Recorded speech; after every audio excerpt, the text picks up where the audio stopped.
Good morning.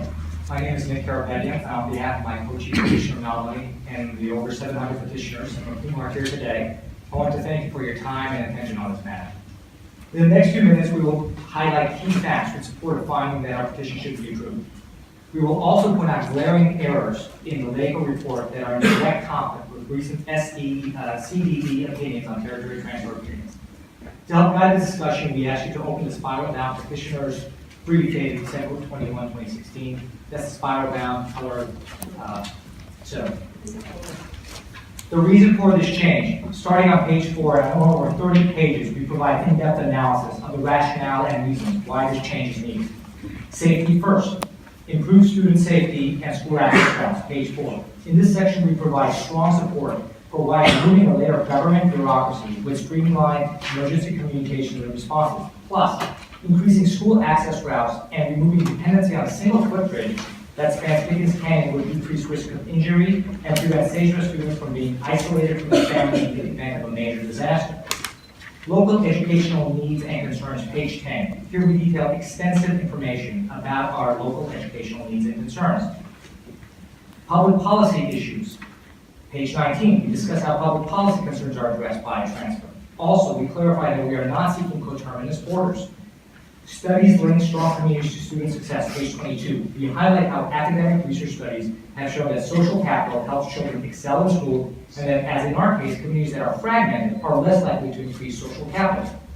Alternatives do not address needs, page 24. Lastly, we provide support for why the alternative options of permits or permissive boundaries do not fully address or correct the problems. In addition to the 97-page brief before you and the arguments we presented during public hearings, we also provide support for our rationale in our February 14, 22-page letter to LACOE. As you can see from this extensive and detailed information, our petition seeks this change for many, many reasons. However, the LACOE report dated February 10 only discusses some in passing, let alone provide any in-depth analysis of any. Rather, they add insult to injury by asserting that we seek this change, quote, because we want something different. Because we want something different or perceive it as better. That is just pure nonsense. As such, we hope that you'll find that our detailed and very serious reasons for seeking this change are compelling and approve this transfer. Based on recent decisions, we feel confident that your approval will be supported by both CDE and SDE under appeal. More importantly, we know your approval will, at a minimum, decrease risk to kids and address local education needs and concerns. Good morning, distinguished committee members. My name is Tom Smith. It's a pleasure to be here this morning, and I'm going to be speaking on behalf of the petitioners as well. First of all, I will say the petitioners wholeheartedly agree with your recommendations regarding the findings that you determined were substantially met. I want to focus particularly on condition number 2, and as Nick mentioned, we feel there are glaring errors in the LACOE report that are most evident in that particular condition. The LACOE report confuses aspects of community identity with the actual reasons stated in the petition for a territory transfer. To be clear, our petition has not put forward community identity as a primary reason for a transfer. Therefore, we believe this committee has no need to make a determination as to whether community identity is a compelling reason for a transfer or not. So if you'll just indulge me for a minute, I just want to talk about some recent things that happened or findings that we found at the state board, and it will become hopefully a little bit clearer as to why I'm speaking to this. So in 2016, the California Department of Education, and as was agreed with by the State Board of Education, in 2 separate opinions regarding territory transfer appeals, clarified how Condition 2 should be reviewed and deliberated. They clearly stated that the county committee needs to determine if after a proposed reorganization, affected districts would be organized on the basis of substantial community identity. This they defined as the core of this condition. They further clarified that the analysis should focus on whether a territory transfer will negatively affect the community identity of the districts. In one of those transfers, the CDE noted that the county committee erred in not focusing on the intent of Condition 2, but rather on analyzing the merits of community identity as a compelling reason and rationale for the transfer. The LACOE report failed to clearly address these distinctions as well. Let me get caught up here. So, in our case, we provided extensive detail in our December 2016 brief, that you obviously have in front of you, beginning on page 39. Should this petition be approved, there should be no doubt that afterwards, the community identity of both GUSD and LCUSD will not be negatively impacted. All GUSD residents, as well as the residents of its unincorporated county areas, will still be able to attend the GUSD schools. While not a primary reason for seeking a territory transfer, there is merit in understanding the community identity the area enjoys today. In its review of Condition 2, the LACOE report states numerous times that the characteristics cited are not unique or compelling. Looked at individually, that may be the case, but not so when taken in their totality and layered atop one another. Those seemingly disparate qualities meld into uniqueness, which does indeed define Sagebrush as a distinct and cohesive community with its own identity. Now, there are a number of factors that contribute to that as far as our geography, the fact that we're split with Pickens Canyon. We basically have 3 primary streets that mainly demarcate the area very clear. Our neighbors know each other, they walk the streets, and trust me, they would have very little reason or cause to go over that canyon and walk the percent of adjacent neighborhoods. Now, we also understand that each transfer petition must be reviewed on its own merits, but there is a significance in history as well. In the 1990s transfer petition, this committee unanimously determined that the area did indeed have a unique and substantial community identity. And substantial community identity is not subjective or unpersuasive. And various California entities, government entities have said that. And again, in response to GUSD's 1992 appeal, the CDE said there is little doubt of a sense of community identity on the part of the residents of the Sagebrush area.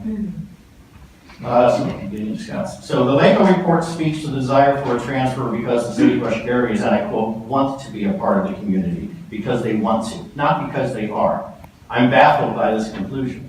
Over the decades, Sagebrush residents have served as elected and appointed officials, including the current mayor. They've experienced firsthand the degree of mutual support and civic educational collaboration between the city and the school district, and that collaboration is the fabric of the LCF community. Today, they are indeed a part of that larger community, but not a complete part of it. So in closing, I just want to say that the petitioners respectfully request that the county committee set aside the LACOE recommendation and deem that Condition 2 has indeed been substantially met. So I'm going to turn the leftover time over to Scott. I hope I didn't cut you short. Good morning, everyone. I'm Scott Tracy, former member of the LACOE School Board, and I'll be speaking on behalf of the petitioners again. In addition to being a member of the negotiating team, in 2013, I was also involved as the negotiations resumed over the past several months at the invitation of the 2 superintendents. Since I'm the numbers person on the team, I'll start by reminding you that Sagebrush represents less than 2% of Glendale Unified by all metrics, and less than 1% in some cases. These percentages in the far right column continue to decline as 1, Glendale's assessed valuation significantly outpaces that of Sagebrush, and 2, Sagebrush students continue to be released by Glendale to attend their hometown schools. This slide provides a visual perspective of the size disparity. The big orange blocks represent GUSD, and the little specks of blue to the left of big orange is Sagebrush. I built a matrix to track the 3 LACOE concerns on the left margin and the 4 conditions with not substantially met recommendations from LACOE across the top, excluding community identity, which Tom's addressed. For example, LACOE ascribes the first concern, loss of student enrollment-based funding, to 3 separate conditions. I fully intend to provide evidence that none of these concerns are significant, substantial, or even inequitable. LACOE has fully addressed the third concern of the LCUSD housing costs directly, so I'm going to focus on the others, starting with loss of student enrollment-based funding.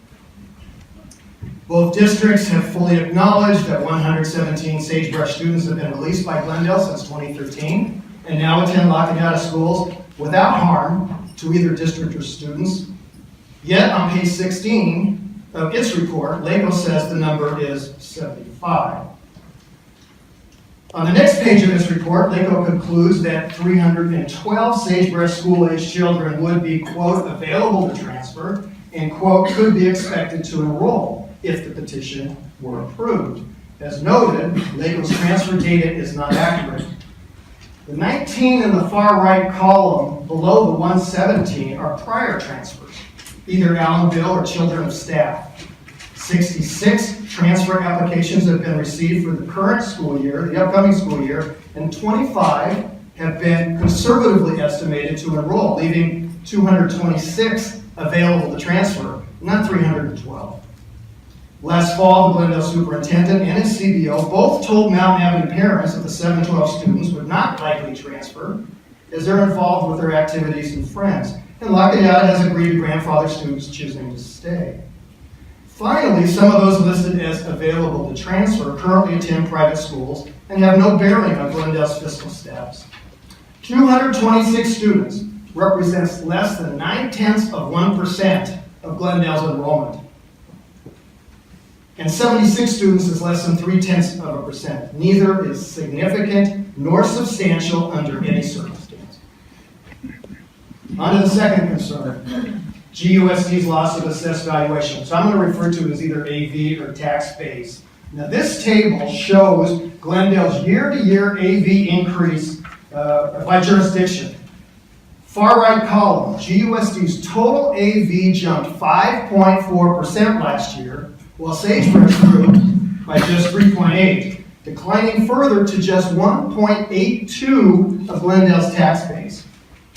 Glendale's AV grew by an incredible $1.6 billion last year in the middle column, nearly 3 times the entirety of Sagebrush. And by the way, GUSD's AV rocketed by $3.2 billion over the past 2 years, 5.5 times greater than all of Sagebrush. For perspective, this bar chart shows Glendale on the right, Sagebrush on the left, and 1 year Glendale AV increase in the middle. This worksheet looks at Glendale's projected AV last year. When Glendale restructured its bonds in 2014, its board had to estimate the AV growth for the bond underwriters. And they settled on 2% for 3 years, starting in 2015-16, then 3% for 1 year, and then 4% thereafter. Last year's 2% is the middle column. When last year's actual AV numbers were released, which is the far right column, Glendale found itself with over $1 billion of unanticipated tax-based growth in a single year. Glendale also projected 2% for 17-18, so we should expect to see a similar unanticipated AV pop this year. It's clear that the loss of Sagebrush's AV will certainly not have a significant impact on Glendale's remaining taxpayers, as evidenced by multiple years of $1 billion AV windfalls driven by the building boom in downtown Glendale. Now, previously, GUSD officials stated that there would be zero impact on their remaining taxpayers unless an extra year was needed 25 years out to pay off the bonds in 2014. With Glendale's huge AV windfalls, it seems quite clear that the outstanding bonds will either be paid off or refinanced early with little or no impact to Glendale's taxpayers. As to the concern of bonding capacity, listen to the expert, which is Moody's, who upgraded Glendale's credit last July to AA1, just 1 notch below AAA. And for context, there are only 2 companies in the United States that carry a AAA rating. At AA1, Glendale is 1 notch behind Microsoft, reflecting its financial prowess. And to support the upgrade, Moody's highlighted Glendale's financial strengths, including its extremely large and growing tax base fueled by development, conservative and prudent financial practices, significant reserves held outside the general fund, ample long run liquidity, low outstanding debt. Ample liquidity and low debt speak directly to bonding capacity. And don't forget, Glendale is sitting on $76 million of bonds not even issued yet. While LACOE states it wasn't possible to determine the financial impact of a change in bonding capacity, it's rather obvious that it would be minimal. This is an absolute non-issue for Glendale. All districts should be so lucky. Now let's turn our attention to the condition findings, starting with condition 3, division of assets. Petitioners agree with everything on this page. These are all direct quotes taken from pages 12 and 13 of the LACOE report. There would be no division of property since there's no school property within territory boundaries. And when there's no division of property, Ed Code 35575 dictates the allocation of bonded indebtedness using shall drop and shall automatically assume language. So petitioners wonder how LACOE produces a not substantially met recommendation when no division takes place at all. By all appearances, there is no equitable test when no division occurs. Nevertheless, in an abundance of caution, petitioners assert that the impact of the loss of AV would be minimal to Glendale's bonding capacity under all circumstances, and is certainly not inequitable, and respectfully ask the committee to find condition 3 as having been substantially met. Condition 5, significant cost to the state. Under LCFF today, all California school districts receive the same base grant per student. Today it's about $8,500. In addition, districts may also receive supplemental and concentration grants to serve large populations of low-income students and English language learners. While Glendale receives substantial supplemental and concentration grants from the state, LACOE does not. Since the lower funded district would be the receiving district, there would be no incremental cost to the state. Staff provides no documentation to support its findings of significant cost to the state, and it's clear that Glendale's loss of student funding would not be significant since remaining Sagebrush students represent less than 1% of its enrollment. In fact, it's highly doubtful that the state would bear these losses related to transferred students under any circumstance. Assuming the committee to be satisfied with LaCoe's previous remarks on housing costs, petitioners respectfully ask that the committee find condition 5 as having been substantially met. Condition 7 has been addressed directly by LaCoe, so I'm going to continue on to condition 9. Substantial fiscal impacts to the districts. It is clear that neither the loss of student funding nor the loss of AV would substantially negatively impact Glendale fiscally, since, as shown earlier, Sagebrush residents and its tax base are not substantial relative to Glendale. Yet LACOE, again providing no analysis, concludes that the transfer would lead to a significant impact to both districts' management based solely on the two districts not having reached an agreement. The petitioners believe LACOE's determination is highly speculative and factually incorrect. There are many reasons why districts fail to come to an agreement. And one example is Glendale's then superintendent's opinion piece in 1991, after 10 years of appeals and lawsuits, stating, quote, although financial considerations help form part of the context in which this dispute has taken place, simply stated, Glendale opposes the transfer on an important matter of public policy. And in this case, it's the domino effect. LACOE further asserts that the districts commissioned an independent financial analysis by capital advisors, which concluded that there was not a pathway to support a transfer that would not negatively impact one or both districts. Yet, Sheehan Green, the consulting manager on the capital advisors engagement, has confirmed in writing, quote, we did not conduct a feasibility analysis, nor did we conduct a financial analysis as to the perceived or actual impacts. I've been directly involved with the two districts and their advisors over the past several months as they've continued in good faith to seek an amicable agreement, actually reaching an understanding in principle over financial terms, but failing to obtain adequate legal sign-off on a taxing mechanism. Although Glendale Board never voted on these terms, assurances were provided that its board was supportive. There was a will, but the lawyers couldn't agree on a way, at least in a timely manner, prior to this hearing. Petitioners believe LACOE's assertion that the territory transfer would substantially negatively affect the fiscal management or status of both affected districts is unfounded. The petitioners respectfully ask that the committee find condition 9 as having been substantially met. In closing, petitioners believe they have demonstrated that all conditions for approval are substantially met, coupled with compelling reasons that address local educational needs and concerns. Accordingly, the petitioners respectfully request your action to approve this petition for a territory transfer. Thank you for your attention.